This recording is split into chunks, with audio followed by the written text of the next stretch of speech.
ঈদের দিনে ইচ্ছে মতো পোলাও, কোরমা, বিরিয়ানি, রোস্ট, রেজালা সব কিছু একসাথে খাওয়ার পরও কেন যেন সম্পূর্ণরূপে তৃপ্তিটা ততক্ষণ পর্যন্ত আসে না, যতক্ষণ পর্যন্ত না আমরা এক গ্লাসে ঠান্ডা ঠান্ডা বোরহানি খেতে পারি। একদম ঠিক ধরেছেন। আজ আপনাদের সাথে শেয়ার করতে যাচ্ছি বোরহানি তৈরির একদম সহজ কিন্তু দারুণ মজার একটা রেসিপি।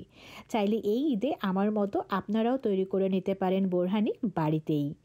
এখানে আমি বোরহানি তৈরি করার জন্য নিয়েছি বেশ খানিকটা ধনিয়া পাতা আর পুদিনা পাতা, নিয়েছি 2টো কাঁচামরিচ আর 1 টেবিল চামচ সরিষা।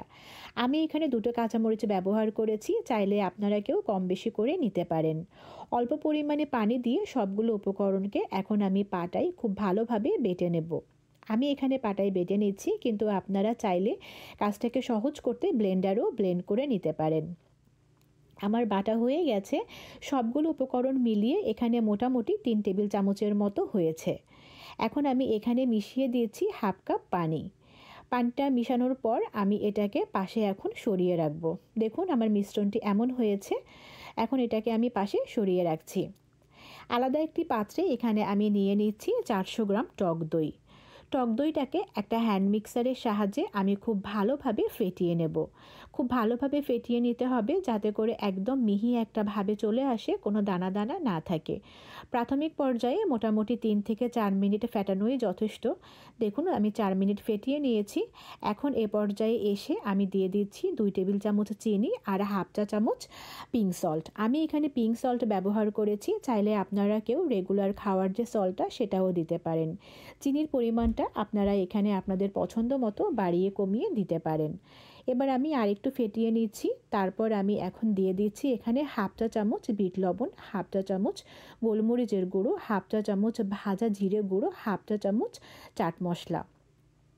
এরপর আমি দিয়ে দিচ্ছি এখানে মোটামুটি 1 চা চামচ পরিমাপ করে লেবুর রস। আপনারা চাইলে এখানে কেউ লেবুর রসের পরিবর্তে ভিনেগারও দিতে পারেন।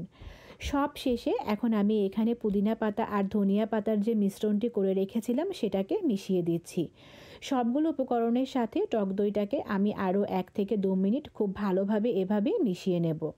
এবার আমি দেখাচ্ছি যে আমার বোরহানিটা কেমন হয়েছে। খুব বেশি কিন্তু পাতলাও হয়নি, খুব বেশি ঘনও হয়নি, একদম পারফেক্ট একটা ডেন্সিটি এসেছে।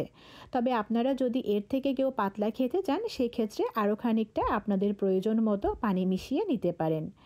এখন তো খাওয়ার পালা। ভীষণ সুন্দর একটা কালার এসেছে আর ভীষণ সুন্দর একটা সাথে ঘ্রাণও বেরোচ্ছে।